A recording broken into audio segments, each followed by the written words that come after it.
But do you think any human has ever lived where they had no water and no food? Or do you think it's more of there's 300 calories a day? Do you think it's possible a human could live 60 years with nothing? Hello, my friends, and welcome to the Breathcast on Take a Deep Breath. My name is Mike Maher. I'm going to be your host and breath coach. And oh my God, have I got a podcast for you today. So you might have heard the word breatharian or breatharian or breatharianism. In short, this mystical, weird thing around people that claim to live on light and air. And it sounds crazy, right? So I got to interview P.A. Straubinger, who did the documentary In the Beginning, There Was Light, and the link is down below. And he spent a decade of his life fascinated by this subject. And so if you haven't seen it yet, I'm going to link to the video on my main channel where we go deep into this, and we've got lots of lovely clips and clips from the podcast and clips from the documentary. And this is the conversation that me and Peter Arthur, the director, had. This is the full unedited conversation. And this guy went all around the world. He went to find different people that were claiming this, that they could live on light and air. And he went really deep, and he went deep into the science as well. He interviewed loads of doctors, loads of scientists. And so this on the surface sounds freaking mental. And you think, is there anything here?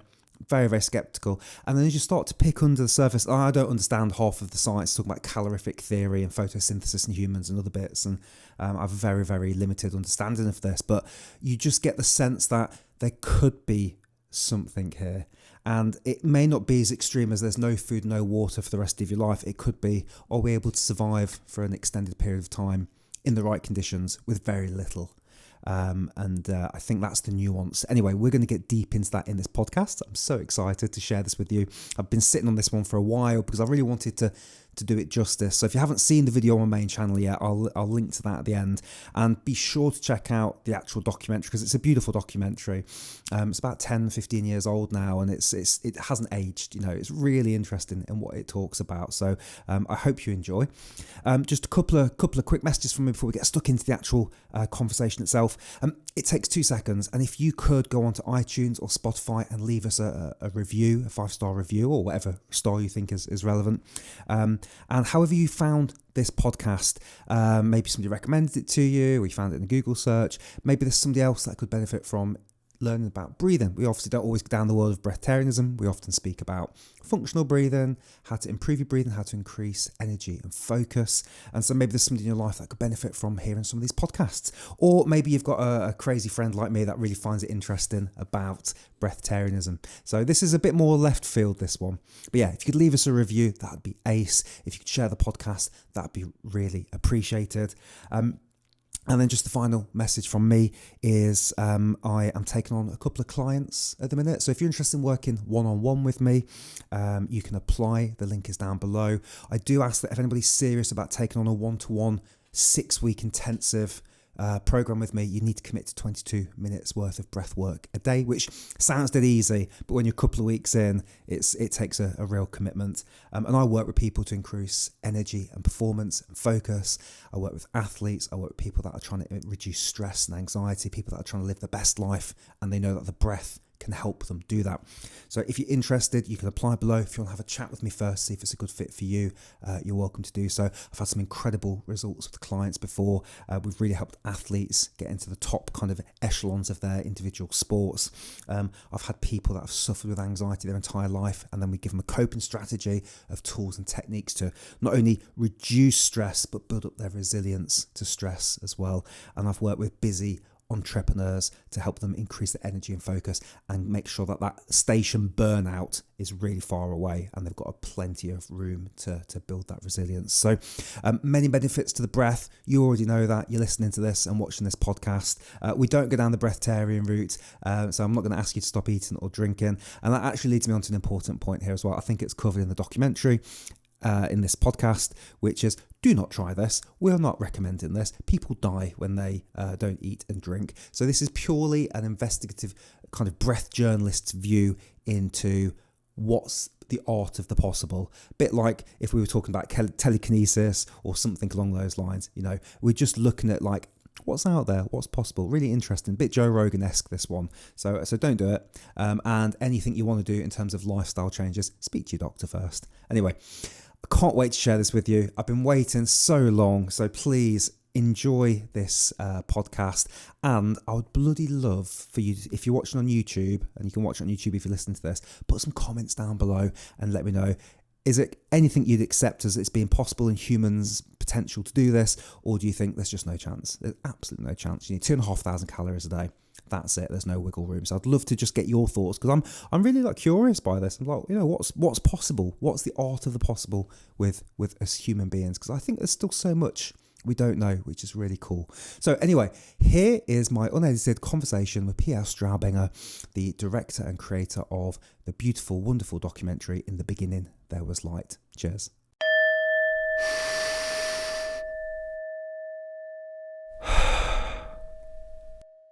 I am super excited about having this conversation.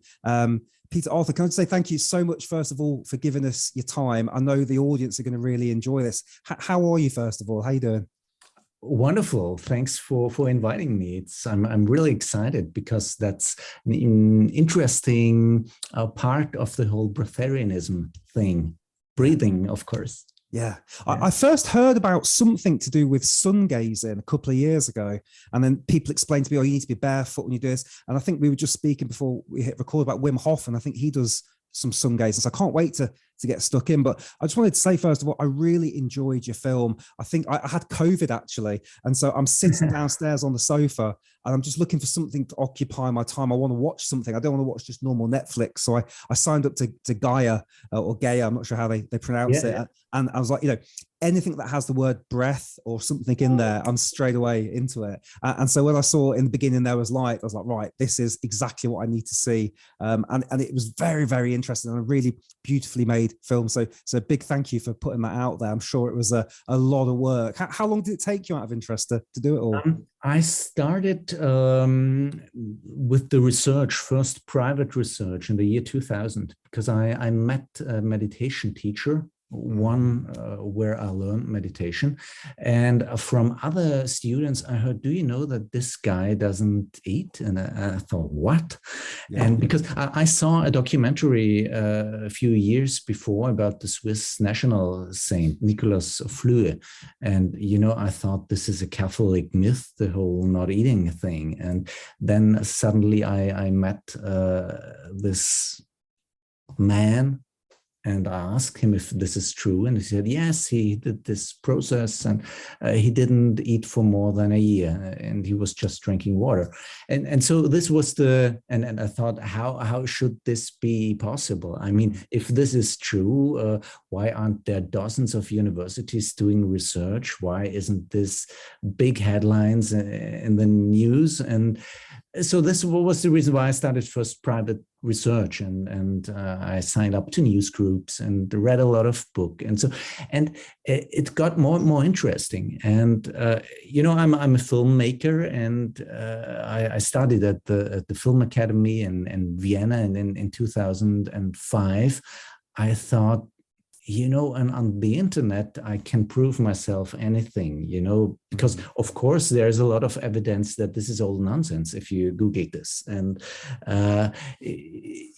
with the question you go on the internet, you get the answer. So I was confused because with all the information I got, I saw this is a phenomenon you have all over the world in all cultures. You find it in China, in Tibet, in Europe. There are a lot of saints claiming that they didn't eat, or stories about.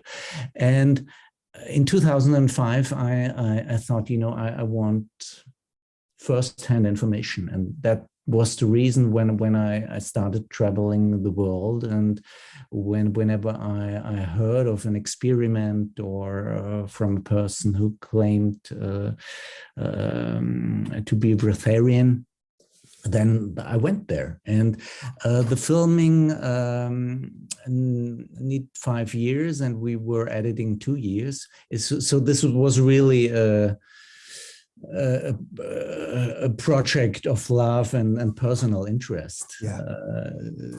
So yeah, there was a lot of time. I needed a lot of time making this movie, and we filmed 200 hours of footage, and we edited out these 90 minutes. So there is a lot of subtext in it. And I think the reason why the film worked so well, because in Austria, it was in Austrian cinemas, it was the most seen, the most successful feature documentary in 2010. And it was huge in Austrian television when it aired in 2013. We had more viewers than Harry Potter. And it also, there was a huge discussion as well, I have to say, because this is highly controversial, this topic. And yeah, the film, I mean, now it was published in 2010, and now it's 2022, and we are still talking about it. You know, I still get a lot of interview requests, and I'm saying this film doesn't get old, because behind there is a phenomenon that has nothing to do with modern esoterics or something like that. This is an phenomenon known for thousands of years. And of course, I have to say, be careful, because it was, especially in the 90s, there was a esoteric fashion in doing this, and this can be dangerous, and people died. And so don't try it, don't do it. But behind this phenomenon is a deeper truth, and I was interested in that. So that was really the topic I was researching. What is life energy? What is the soul? What is our mind? Because during the research, I found that so many things I thought that are true turned out to be not true. Like what is matter? You know, in school we all learned the model of Niels Bohr, where you have the electrons circling around the center of the atom, the protons and the neutrons. And I mean, this atom model of Niels Bohr is outdated since 1926, I think, but we still have it in our physics books. And I interviewed a lot of physics for this movie. Not all of them are in the film, but a few, like a Nobel Prize laureate. And they say, what is matter? I mean, there's this famous quote of Max Planck, the founder of modern physics, and he says, what is matter? And he says, as a physician who researched his whole life about matter, he can say there is no matter as such. Behind matter, there is an intelligent mind, and this mind is the matrix of all matter.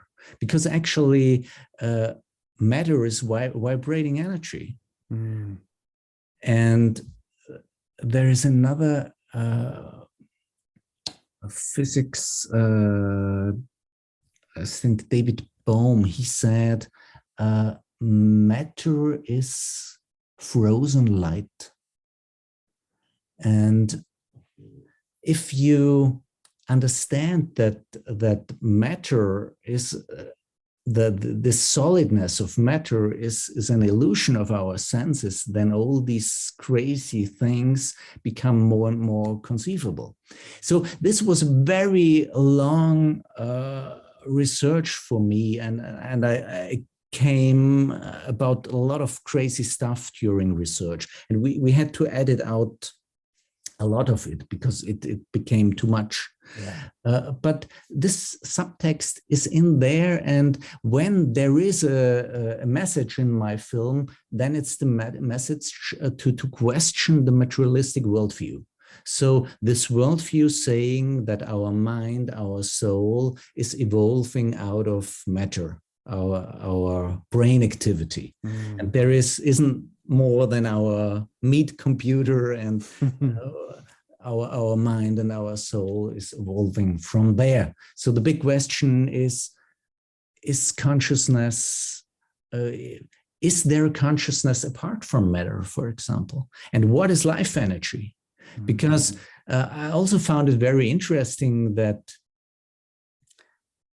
the question, what brings that matter to life, is still an unsolved question. You know, modern science cannot produce one single living cell out of that matter. So life energy is still one of the biggest mysteries, and we have in the Eastern traditions, we have names for it, like chi in India for life energy, or prana in India. And in this tradition, like Breatharianism also is called living on prana. Or in China, Breatharianism is called bigu fu chi, which means without bread through chi. So you take the life energy directly. And so in German, for example, it's called Lichtnahrung. Means Breatharianism is called Lichtnahrung. That means living from light. But it has nothing to do, or not so much to do, with the scientific light, like the electromagnetic wave spectrum, but it's more the light of life, meaning life energy. So it's all about life energy, and it seems that this life energy is connected a lot to breathing. So that's one way, and that's the connection, and probably that's also the reason why it's called in English Breatharianism. Yeah, well, that's what I was going to ask you, actually. So could you just maybe walk us through, just at a high level, Breatharianism? What, for somebody that's never heard that term before, what does that mean? And I know that's a really loaded question because there's so much to it, but at a very simple level, if you could just talk us through the definition of that. So it means that there are people who eat very little or nothing at all. We have to say, from a scientific standpoint, we don't know to what extreme this works. We also only hear stories when it comes to very long times. Like in my film, I have this yogi who claims that he did not eat and drink for decades. Of course, we have no scientific proof, but there are scientific studies searching into this, and the longest study is on Hira Ratan Manek. He didn't eat for 410 days, I think, but he was drinking. So drinking, but a 0-calorie diet. He lost 19 kilos during this time, during this 410 days. So that's not the proof for absolute being able to live of 0 calories, but it shows that there is a lot more possible than science thought before. And it was very interesting for me to see that our energy balance is a big mystery. You know, most people who say this is complete nonsense and that's completely stupid are caught in this classical model of caloric theory. So that we are nothing more than combustion engines. So we take fuel in form of nutrition, and then we take in oxygen, and then it's burned, and that's calories and energy. That's actually an outdated idea from the 18th century. And of course, there's some truth to it. of course, there are calories, and there is oxygen we take in, and carbon dioxide we breathe out. But when you look deeper into it, whoever tried to lose weight with the caloric theory sees it doesn't work, because there are people who can eat a lot and don't gain weight, and others eat little and still gain weight. So there are a lot of unsolved questions in this, and in the 20th century, in 1972, I think there was an article in Nature. So Nature, the most renowned scientific journal in the world, and the article was called "How Much Food Does Man Require?" And the basic answer was, we don't know, because it differs from person to person and from situation to situation. Yeah. And there was 10 years later, Dr. Paul Webb, he created calorimeters for NASA, because when you go to space, of course, you need to know exactly how much oxygen you need, how much carbon dioxide you create, how much food you need, and so on. So he measured very exactly when it came to the human energy balance, and he said the better the measurements, the bigger are the unsolved amounts of energy. So he called this actually unmeasured energy. When you compare direct and indirect calorimetry, so when you look how much oxygen you breathe in and how much carbon dioxide you breathe out, you can calculate a theoretical amount of energy produced by this combustion.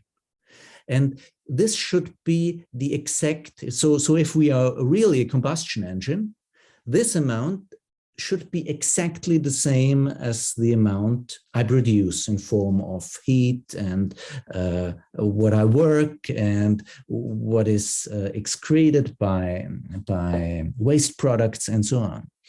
And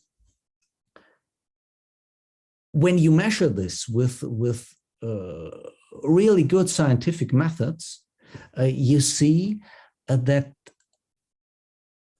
there are huge amounts of energy. So Dr. Paul Webb found out that up to 1/4 of the energy produced in humans, you cannot explain calorically.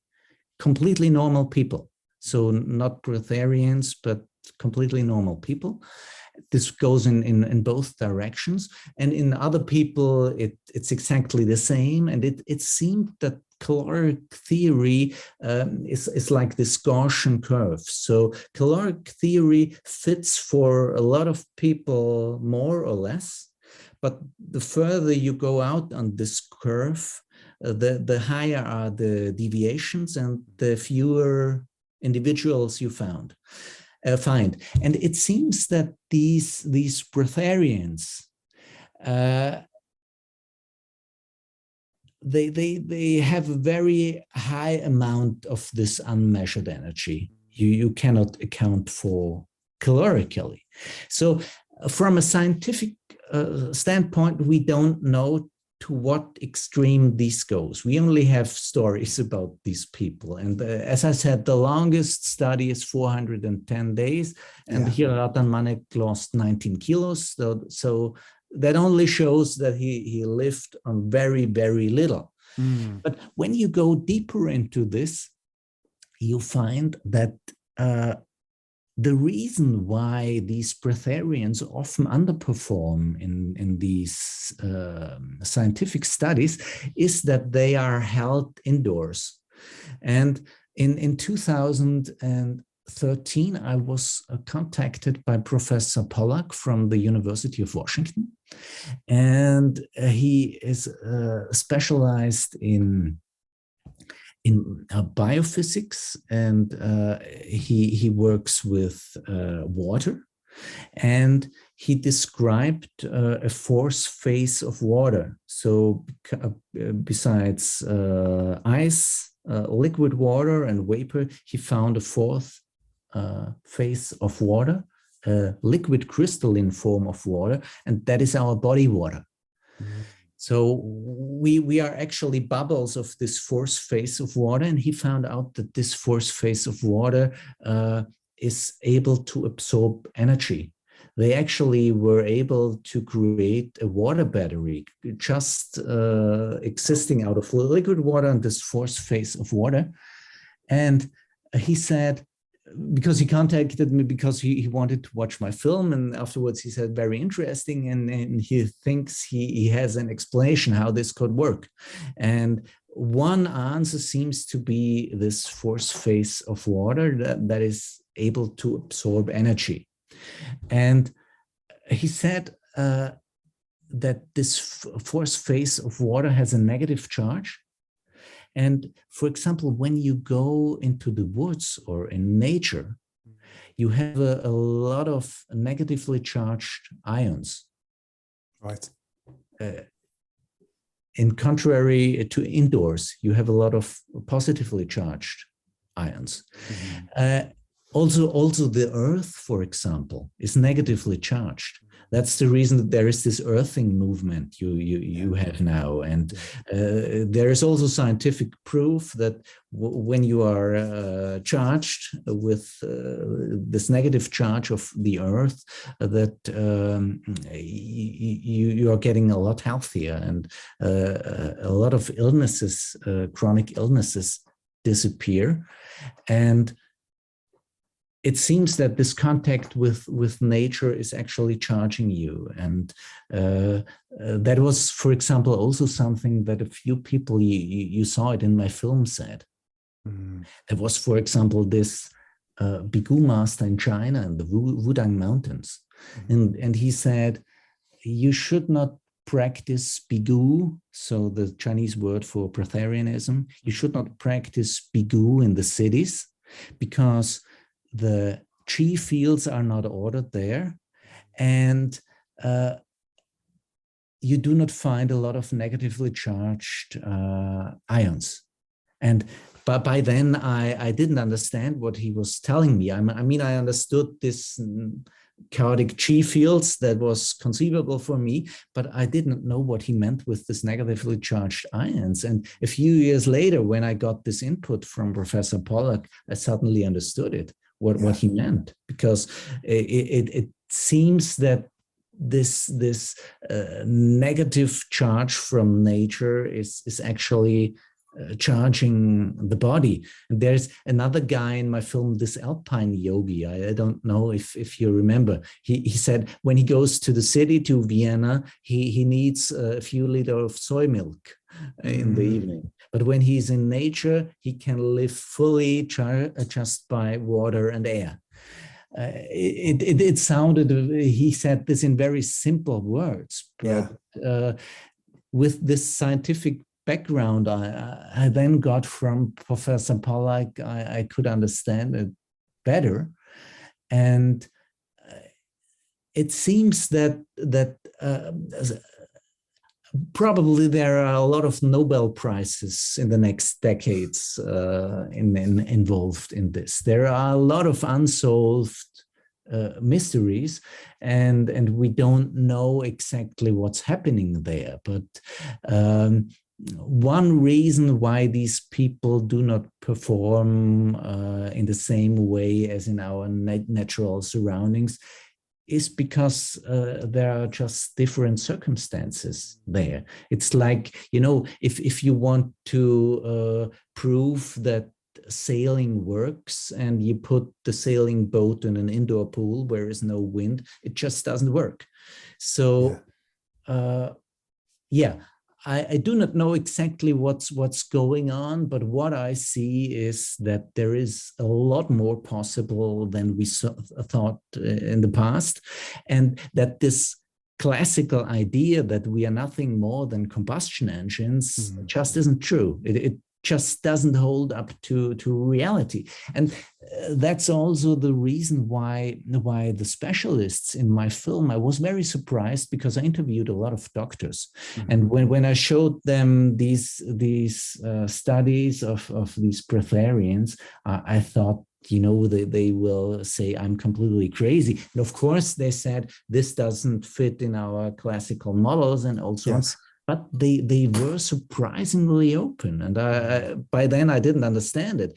But when I looked into the research and that this classical caloric theory doesn't hold up to the scientific measurements, I understood why they were a little open to this idea that we are not just living by calories. This is so interesting. Do you think that the quality of the light in our life has a role to play in terms of, like, for example, right now I'm covered in fake artificial light? Absolutely. I mean, perhaps you remember this researcher about biophotons, Fritz Albert Popp.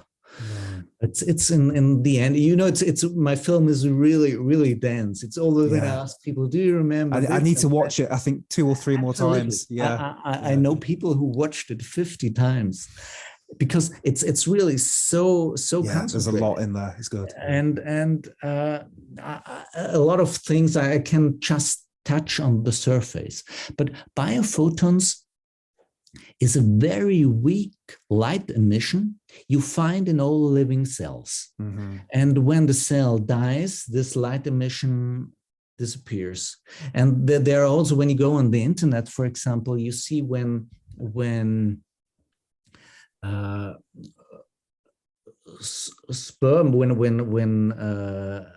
the sperm goes into the egg cell, in the human egg cell, you have like a light explosion. You see this light just with a special cameras. It's a very weak light emission, but it's there. That's not disputed. So biophotons are real. But what is the big question? What's the reason for this biophotons? And then skeptics say this is an epiphenomenon, so this is there, but it has no reason. But the biophoton researchers say that this light, this weak light, is the carrier of information. It's the carrier of coherent information, like ordered information. And this ordered information is coming from the sun. So the sun is sending out this coherent information. It's stored in plants and indirectly in meat. And when we eat the food, the plants and the animals, we take this light out of the food. And Fritz Albert Popp says in my film, when you look, for example, at the chemical formula of sugar, when you look what's the matter in there, then this matter is divided into water and carbon dioxide. Both leaves the body. Yeah. What stays is the light. So of course you have material processes involved in the whole thing, but the interesting thing is the information. Yeah, that's what I said before, that the matter in our body is not interesting. It's like in the Bible, it's dust. The interesting thing is the information. And here we come again to the question, what is consciousness? Directly after Fritz Albert Popp in my film, we go to the Institute of Noetic Sciences, to the consciousness researcher, Dean Radin. And he says, what is consciousness? Consciousness is an ordering principle. And if this ordering principle leaves the body, it quickly falls apart. So it seems that life energy is a subtle form of energy combined with information. And this light seems to be, this weak light radiation seems to be a link, like this light of life. But it's not the strength of this light is important, but the order in there, the coherent information. Yeah. And that seems to be a link to these ideas of chi and prana, and that you cannot really measure.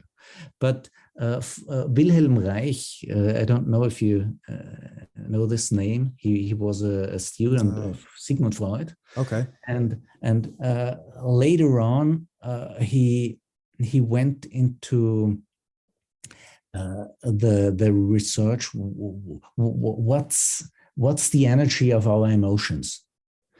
And he also did research on sexuality, and he was actually the first scientist to deal with life energy. He called it orgon.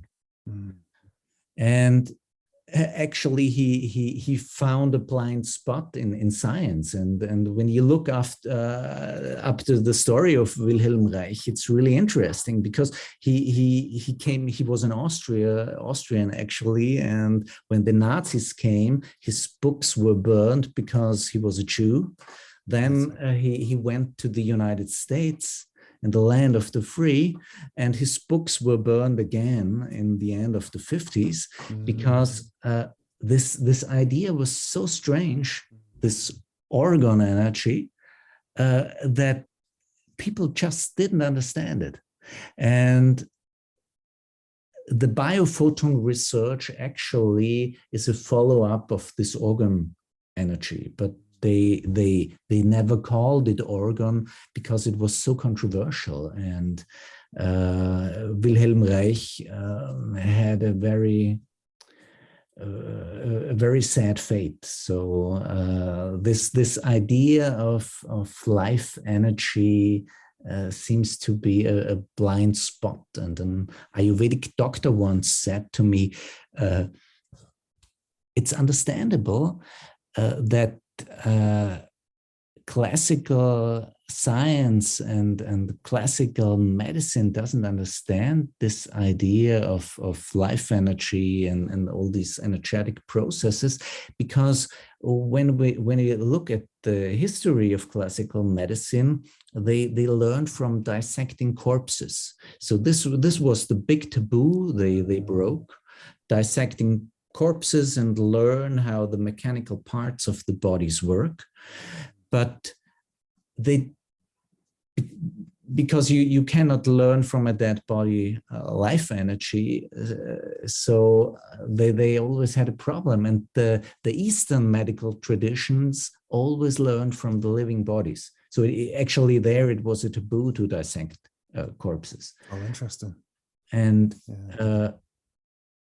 he said that's the reason why Ayurveda and classical traditional Chinese medicine know so much about these energetic processes. And classical medicine has a big problem with it.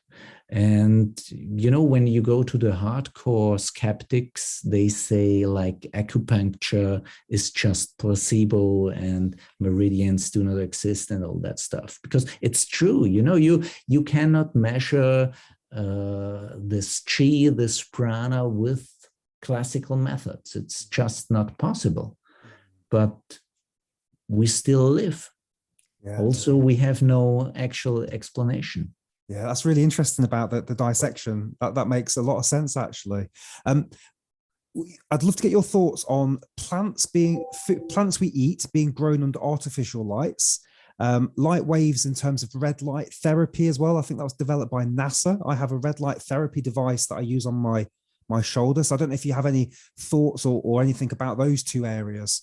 Yeah, I mean, what I said before, Professor Pollack said this, that the infrared radiation, for example, is charging our body water and our body water. And now we are not going to some esoteric spiritual stuff. That's actually something you can measure. And as I told, they made this water battery. So he said that's also the reason why if you're going to the sauna, that's so fine, because your body is charged. And yeah, I'm convinced that there will be and it's still happening. For example, when you look at organic food, I remember about 20-30 years when I went to the shop and bought organically grown food. Most people said, that's completely nonsense and you cannot measure that stuff. Nowadays we see that organic grown food has a higher percentage of secondary plant, how do you call that in English? It's not vitamins, it's nutrients, polyphenols and all that stuff. Yep. So in organically grown food, you have a higher percentage. And I'm absolutely convinced that there is so much more to nature than we know for now, that I always recommend as much nature as possible in living, in food, whatever, because often we just don't know why it works. But just because science at the moment has no explanation for it, this doesn't mean anything. I mean, during my research, I found out, I did not know before, that like 96% of all matter and energy in the universe are dark energy and dark matter. So that's not black holes somewhere, but that's also in us and around us. And there is this saying in physics about dark matter, we know nothing, and about dark energy, we know less than nothing. Right. So modern science is dealing with 4% of reality. And within these 4%, we still have two theories, quantum theory and relativity theory, that cannot be combined. So not even in this 4% we know a lot. We don't know what is life energy and so on. And there is 96% we know nearly nothing at all. I mean, sometimes they catch a neutrino or something, but we know nothing.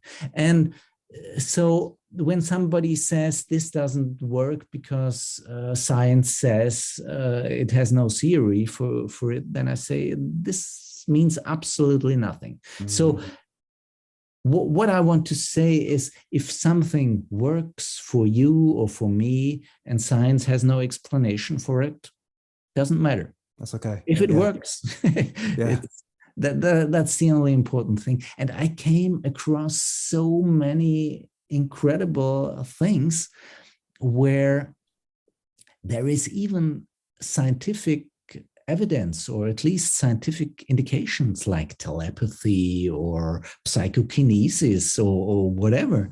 I mean, there is a lot of scientific research about that shows it exists. I mean, even the US military worked with remote viewing and psychic spies and all that stuff. But because academic science has no explanation for it, it's a big taboo in academia. But everybody has sometimes, I mean, we spoke about your experiences with holotropic breathing. Yes. So nobody can explain these things. No. But as soon as you experience it, it's true. Yeah. And everything else is just stories. That's what I really find exciting, is like I always say I still believe in magic, and magic's not to diminish what it is, but it's like there's stuff out there we don't understand, and that's so exciting, because if we knew everything, then what a boring world that we live in. And the book I mentioned before we hit record, the breath book, so the subtitle is called The New Science of a Lost Art, and I just think it's wonderful for all these sort of things we're talking about, even earthing, you know, which you briefly mentioned, on this thing around we've removed ourselves from the planet, the only animal that doesn't touch the planet anymore, and actually all the benefits and all the disadvantages of that is staggering. I'm keen to, I want to ask you this question: where do you sit on the scale of breatharianism as a thing, an actual thing that we can all do, or some of us can do, or I'm not sure, where are you on that scale? Because I started that documentary kind of going, this is not real, and then I left it going, this could be real. That's how I finished it. Yeah. So I think it's important to understand that we are all breatharians, meaning that we are all living to a certain extent on this non-material life energy, some more, some less. That's what I explained before. If you look at the human energy balance, then there's not just black and white. In the whole breatharian discussion, it mostly happens between black and white, you know, eating 3 meals a day and eating after caloric theory and eating nothing. There is so much in between. And of that, I'm absolutely convinced. Yeah. If it's possible to eat for decades, nothing at all, and drink nothing at all, I don't know. You know, perhaps it's possible. I think it's a possibility, but I don't know. Yeah. I don't know. I only would know it if I would do it myself. And I can tell you, I eat, I do intermittent fasting, and experimented a lot with fasting and eating, and so that I know, and I also experienced that even after a week of fasting, I had a lot of energy, but there is our psyche is a lot involved in the whole thing. And so if you ask me, is breatharianism real? Yes, it's real in the way that we are all living to a certain extent on light, on this light of life. Yeah, that's beautiful. So, and you mentioned the kind of the curve earlier, and you've got most people kind of sitting in that calorific middle bit. So do you think there's a possibility that there's only a select percentage of the population that can go to the extreme ends of the breatharianism, or do you think it's within all of us to maybe get there in the right conditions? Actually, I'm quite sure that it's that way. In China, they have these 3 steps of bigu. So you know bigu without bread, bigu fuji without bread, just by chi. And they say there's this absolute bigu, no eating at all, no drinking. The next step is just drinking, and the 3rd step, and that's actually most breatharians I came across. They actually live of 200-300 calories a day. So eating a little vegetable or nuts or something like that. That's the big amount of breatharians you find in the world. I only came across 2 people who really claimed themselves they don't eat at all. That's Praladyani and Sineda Baranova. And there is actually, I also interviewed a Russian doctor. She's not in the film, but she wrote this book, We Eat Ourselves to Death, Dr. Galina Shatalova. She was the head physician for the Russian cosmonauts. Right. And she made extreme experiments with people, giving them very, very little calories. And it was interesting to see for her that in these long walks through the deserts, the people who got very, very little calories and drink, they outperformed the people who ate the normal amounts of calories. And she wrote this book, We Eat Ourselves to Death. And she says, we eat too much. We eat too much, and we eat too much of the wrong calories. She says that we only should eat 300 to 400 calories a day, but the right calories. And that's also a thing. You know, a glass of Coca-Cola and an apple can have the same amount of calories, but there's a huge difference when it comes to the nutritional value. So this focus just on calories doesn't make sense. And there is actually quite a lot of literature about that. Yes, but what I wanted to say is that in the Chinese tradition, when it comes to Bigu, they say there is also a part of inherited qi. We could translate this with genes or whatever. Okay. So Yeah. you bring something with you. Yeah. And of course, everybody can learn keyboard or playing basketball, but not everybody becomes a world-class piano player or a world-class basketball player.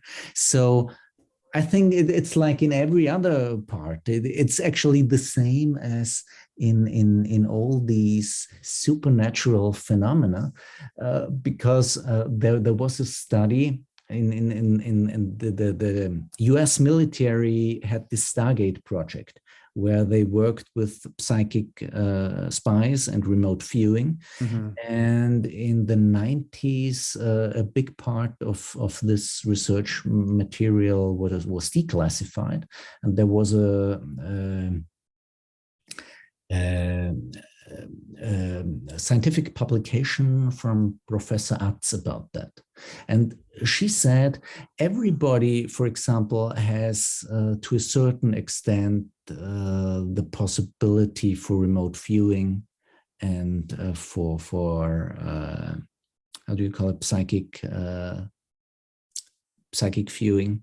Oh, yeah. Oh, I'm thinking telekinesis, but it's not telekinesis. I know what you mean. But yeah, in most people, yes. so she said what they found out is that it's much easier to find high talented persons than to try to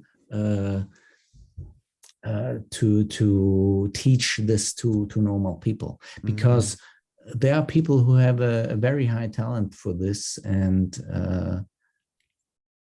it just needs too much time to learn this for normal people. So I think this is like in every other part. There is talent, but you also can learn it. And makes sense. Yeah. And is there any correlation you saw with where you are on the planet and the quality of the sunshine would be better? So, for example, here in the UK, you know what our weather's like. It's terrible here. It's cloudy 80% of the year. But in India, obviously, it's a lot more sunny, isn't it there? So I wonder if that also plays a factor in anything you saw. Not necessarily, because there, for example, in the Wudang Mountains, there were also monks that lived in cave, Bigu monks that lived in caves, and it made sense when Professor Pollack told me about the earth energy. So these people take the energy, the ordered energy from the earth.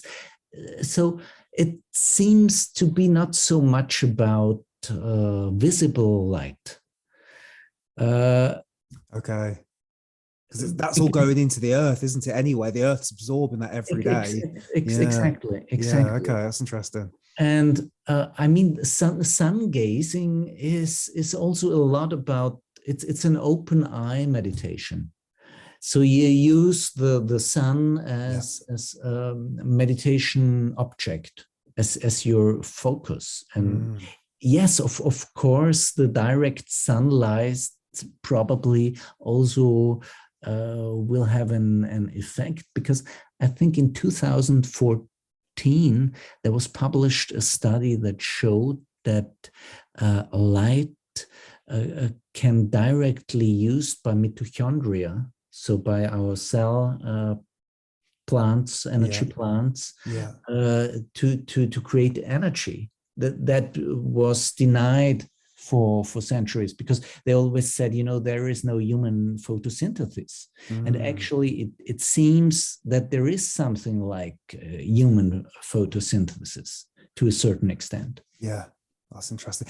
I think it was in the Earthing documentary that there was a sick child, and they dug a hole and they put the child in the ground, not to bury them, but to help them heal, and then to absorb the energy. Yes, yeah. So you just reminded me of that again. That's interesting. Yeah, exactly. Yeah, and I mean, you said that we are the only animal that's completely isolated from the earth. We have these sneakers with rubber, and then we all always insulated and isolated from the earth. So that's probably the most important reason why we should go barefoot. Normally they said it's like for acupuncture or something like that. But the most important reason seems to be to absorb the earth energy. Yeah, absolutely. It's sad, isn't it? We live in a society where if I walk down the street with no shoes on, it looks a bit strange. But actually, it's probably one of the most natural things you could do. I'm interested to talk a little bit, if you don't mind, about the intermittent fasting, if we have a few minutes, because I know you mentioned that you've done some work there as well. I'm always keen. Did you look at anything to do with the Islamic religion and their fasting periods, and if that has any benefits on their overall health? Did that come up at all? I mean, you have this in practically all religions. And I remember when I did research in the 2000 years, most doctors said to me fasting is nonsense. And it's if it's not bad, at least it doesn't help anything. And it was very interesting when in 2016, then the Nobel Prize for autophagy was given. Then suddenly the world opened, because now you had an explanation why fasting is healthy. And actually, I mean, autophagy is one reason why fasting is so good. Meanwhile, we also have the sirtuins and all that stuff. But autophagy actually is how the body cells are getting rid of waste materials. And the best way to increase autophagy is fasting. So after 12 hours, the body cells, if you do not eat, so after 12 hours of fasting, the body slowly starts to increase these autophagy processes. And then the body cells get rid of all these waste products that create Alzheimer's disease, cancer, and so on. They did studies with mice, and they started with how do you call it, yeast?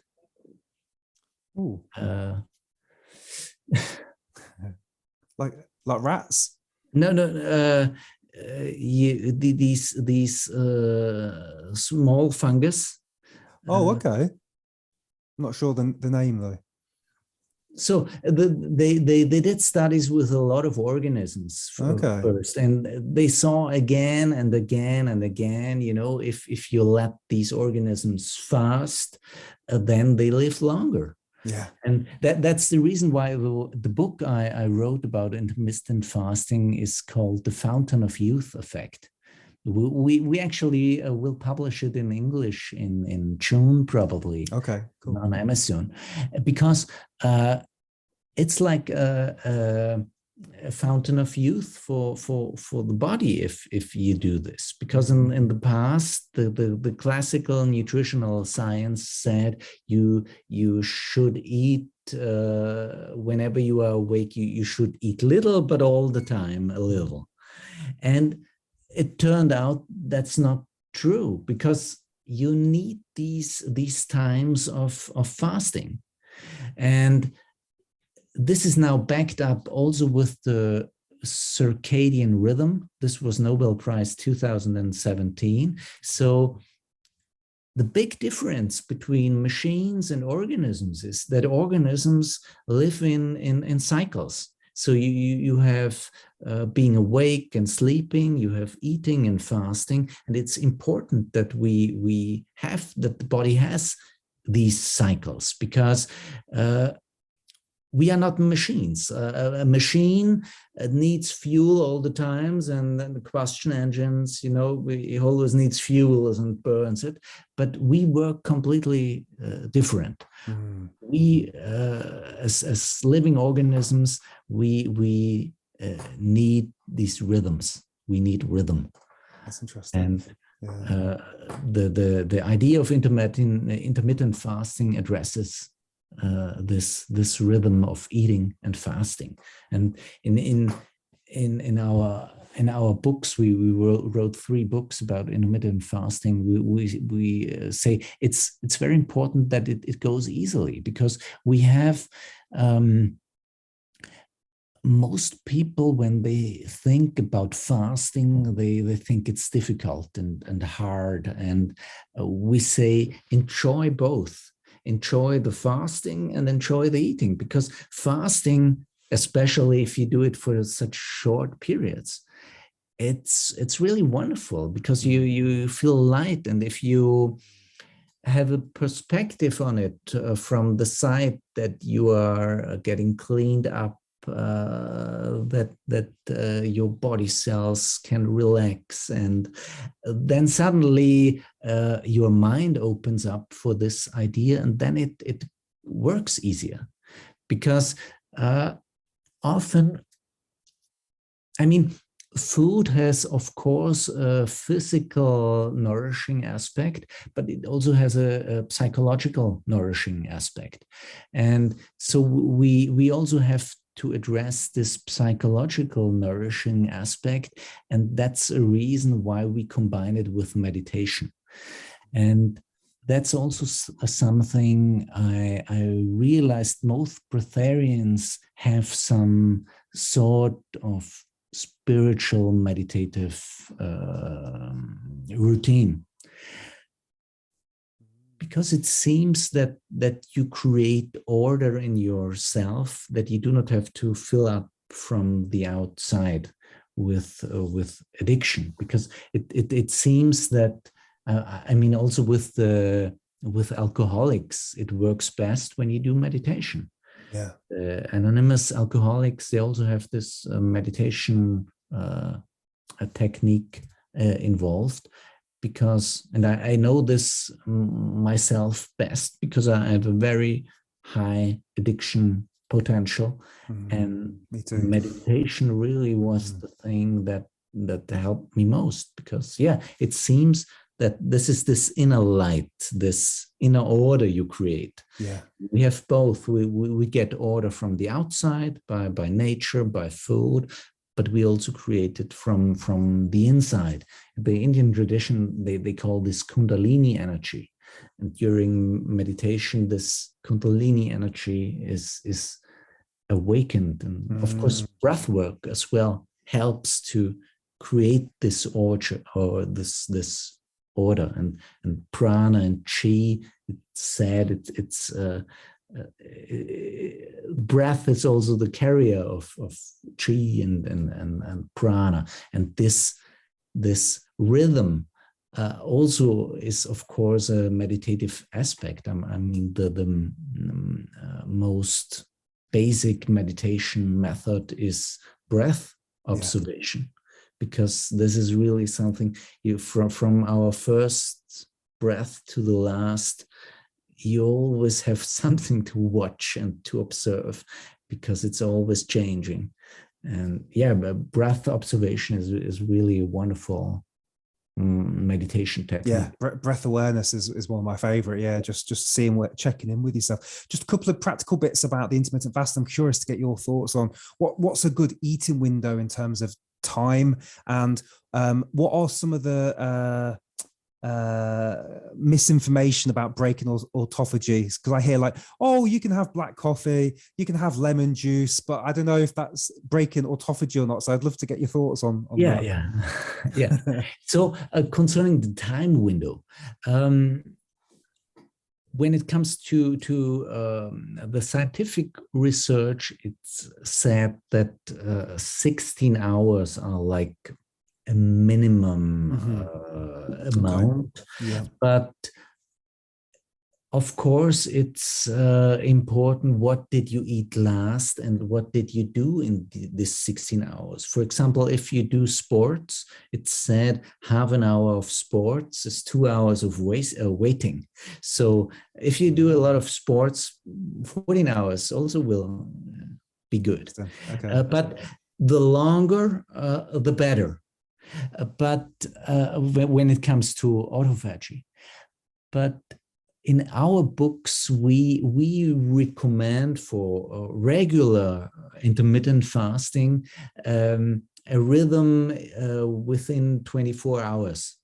So that there are different intermittent fasting regimes, but we recommend one within 24 hours, like 16:8 or 18:6. And the reason for that is the circadian rhythm. That's the Nobel Prize 2017, when they research the inner time circles, because all organisms on Earth are organized within 24 hours of the sunlight. So our cells have like a time schedule that's around 24 hours. And it's easier if you go with this 24-hour circle. So eating once a day makes it a lot easier. And it's from my experience, when you work the whole day, then it can be very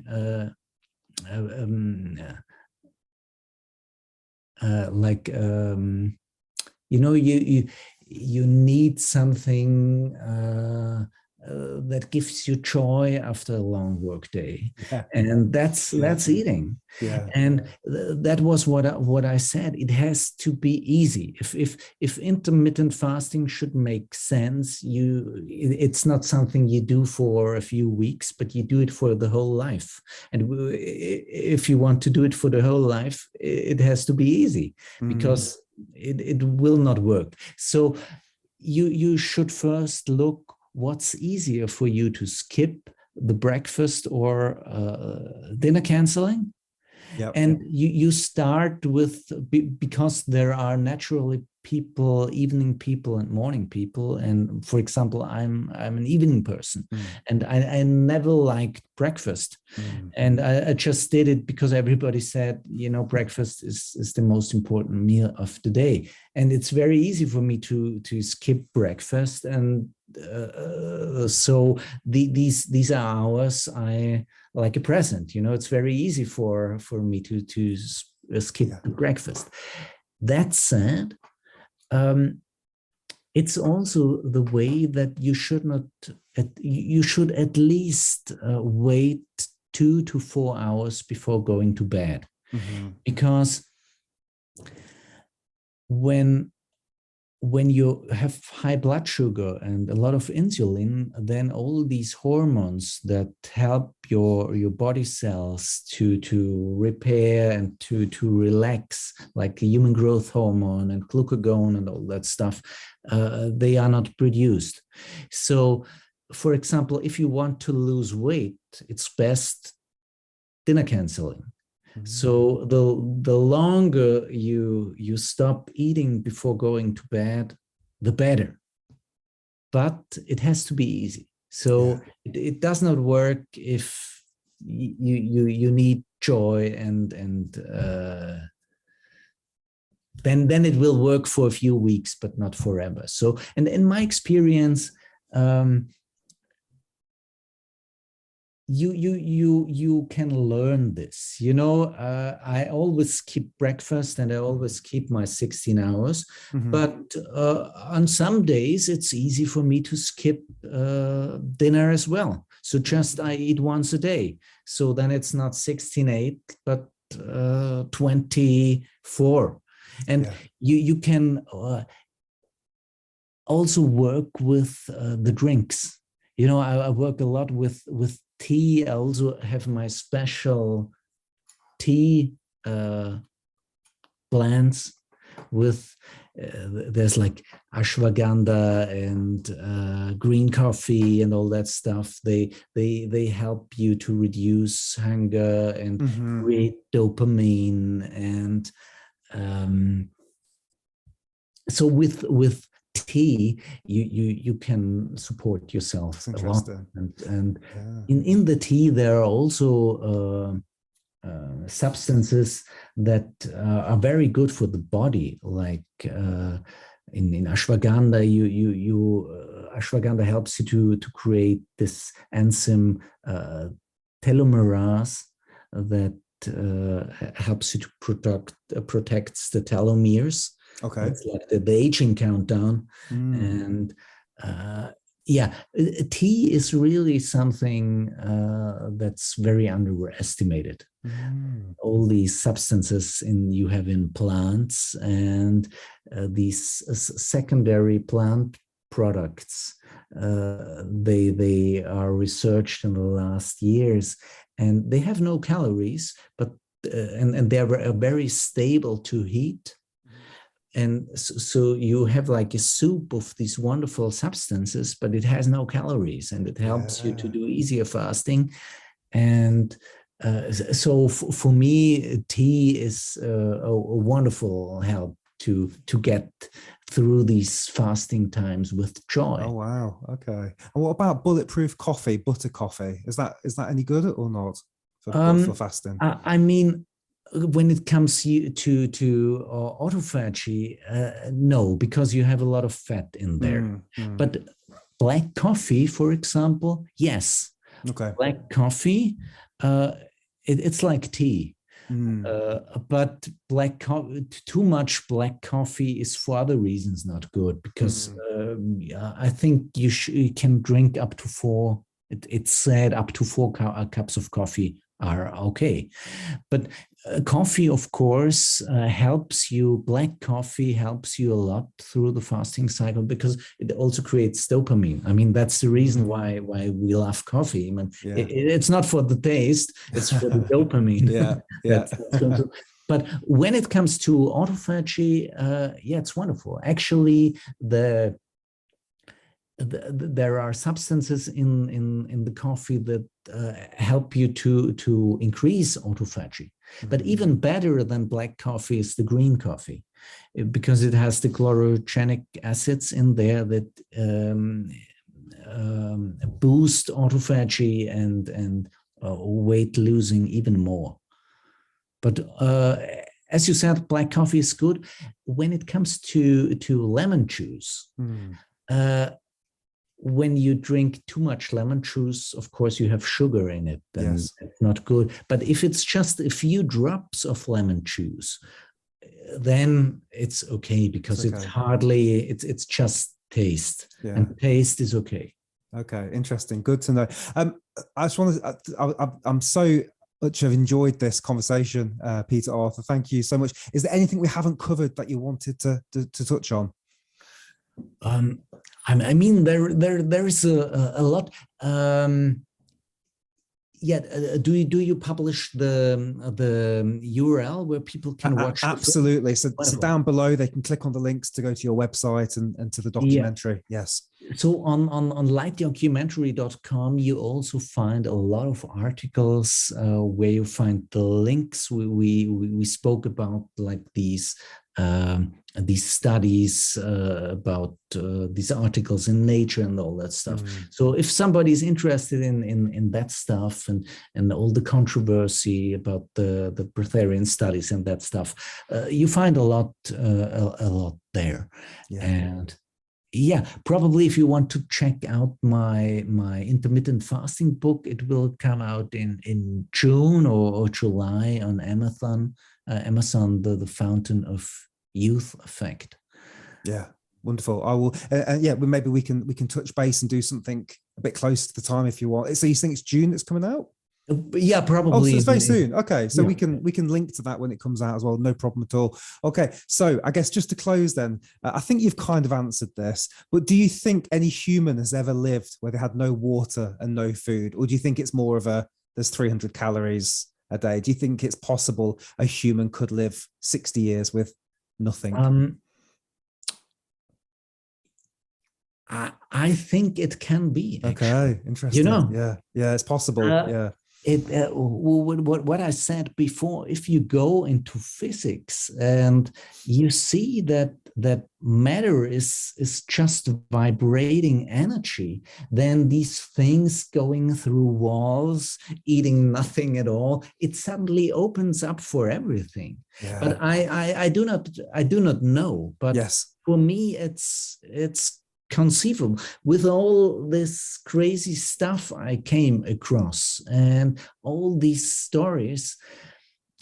Yeah, I think it's conceivable, but I don't know. You know, I don't have proof. No, of course. I just wanted to understand your thoughts, and that makes me very excited as well, because again, I love the idea of this unknown and this magic and this stuff being out there. So thank you so much.